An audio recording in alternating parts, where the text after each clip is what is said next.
Quais são os mecanismos que ela usa para te manter ali? Bom, um primeiro mecanismo é o chamariz que ela faz. Ela, por exemplo, aqui no Brasil a gente já tá vendo muito de esses jogos, eles darem R$100. Só que esses R$100 não existe, é só um chamariz para te entrar na plataforma. E aí você entra e pensa assim, eu vou entrar, eu tô ganhando R$100 aqui para jogar, eu só vou testar, não faz a menor diferença, enfim. E aí você entra e joga.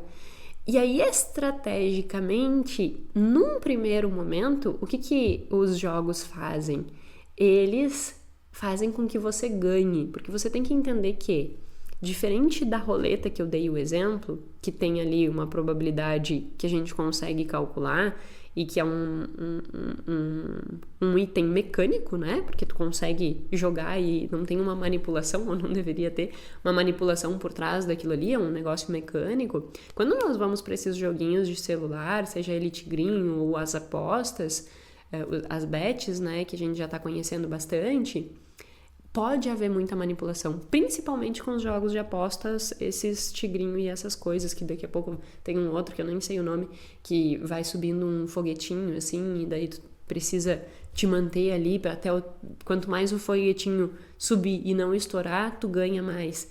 Então, nessa perspectiva, eles vão te envolvendo nesse contexto para que você vá ficando ali, né? E que você não consiga mais sair. Por quê? É como eu estava mencionando. Eles, nesse primeiro momento, como eles conseguem manipular o algoritmo por trás, diferente da roleta, que é mecânica, quando a gente está falando de algoritmo desses do aviãozinho, do tigrinho, eles manipulam o algoritmo por trás. Então, eles sabem que você é usuário novo e aí, para te convencer, eles começam a colocar ali alguns mecanismos para que você ganhe nas primeiras rodadas. Então, vai ali passar 5, 10 rodadas e aquilo ali vai fazendo com que você vai aumentando a sua excitação, vai aumentando toda a ativação do teu ciclo, do teu sistema de recompensa. E aí, quando a gente tem esta prévia inicial de muita excitação, que realmente tu te envolve com aquilo ali, depois, quando tu começa a perder, você já não tem mais a cabeça racional, entre aspas. Agora você já está tomado pelo ímpeto de eu vou tentar mais uma vez, porque vai que dê certo. Isso é extremamente motivante do sistema de recompensa. Depois, quando eu falar sobre antecedentes e consequentes dos jogos, vai ficar mais claro. Mas percebe que existe toda essa manipulação para que você fique ali e que você gasta cada vez mais dinheiro. Então, a probabilidade já está contra você, e outra coisa que está contra você é exatamente os estímulos aos quais eles vão te expondo e o nosso padrão de comportamento como ser humano, que também tende a cair nesses estímulos. Porque, pensa só, como eu mencionei antes, o nosso comportamento, ele é um reflexo dos reforços que nós vamos tendo. Então, eu tenho ali um reforço positivo, eu entrei e comecei a ganhar. Aquilo vai me dando dopamina. Então, eu quero repetir aquele comportamento. E aí eu começo a repetir. Como é algo que realmente movimenta o nosso cérebro de uma forma muito intensa, o que antes era só uma diversão para repetir, acaba se tornando um vício. Tanto é que, como eu mencionei no início, o DSM, ele já traz jogos como jogos patológicos. Então, existe um transtorno de jogos que vai caracterizar exatamente essa questão das pessoas não conseguirem mais sair desse ciclo vicioso. Então, é preocupante a situação.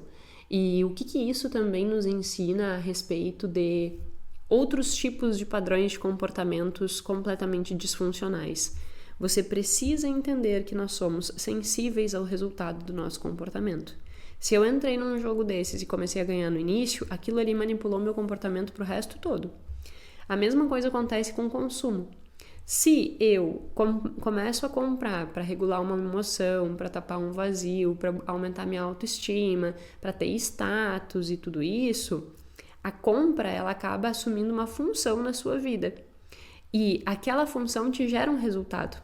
Você se sente melhor, as pessoas te elogiam e isso é um reforço positivo. A partir deste reforço positivo, você aprendeu que quando você compra, você se sente bem. Então, o que você faz quando você se sente mal ou quando você quer chamar a atenção das pessoas, quando você quer ser reconhecido, você vai lá e compra, apesar das consequências negativas. Então, percebe que a manipulação comportamental, e eu ri porque é engraçado nós pensarmos assim, só que a gente precisa ter a consciência da nossa própria ignorância. O Dan Ariely fala que nós precisamos assumir que nós somos falíveis, porque é assumindo que nós somos falíveis que a gente consegue contornar esses erros que nós cometemos. Então, se nós sabemos que nós somos suscetíveis ao resultado do nosso comportamento, nós temos que evitar se expor a coisas que já temos o entendimento de que pode gerar um reforço positivo, ou seja, fazendo com que aquele comportamento ele seja retroalimentado, só que este comportamento que está sendo retroalimentado não nos aproxima do nosso objetivo. No caso dos jogos, se você for se mantendo ali num padrão retroalimentado, você vai falir. E tantas histórias que nós sabemos sobre isso, inclusive aumento de suicídio. Agora, na compra funciona exatamente da mesma forma.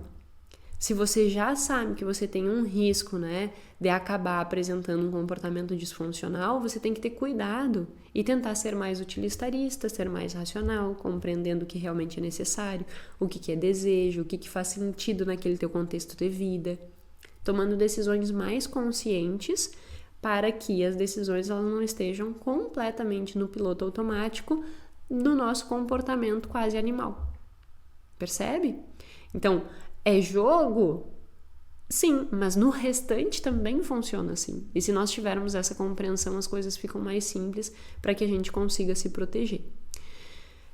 Em resumo dessa questão do valor esperado, enfim, os jogos eles sempre vão ser manipulados de modo a fazer com que você perca, certo?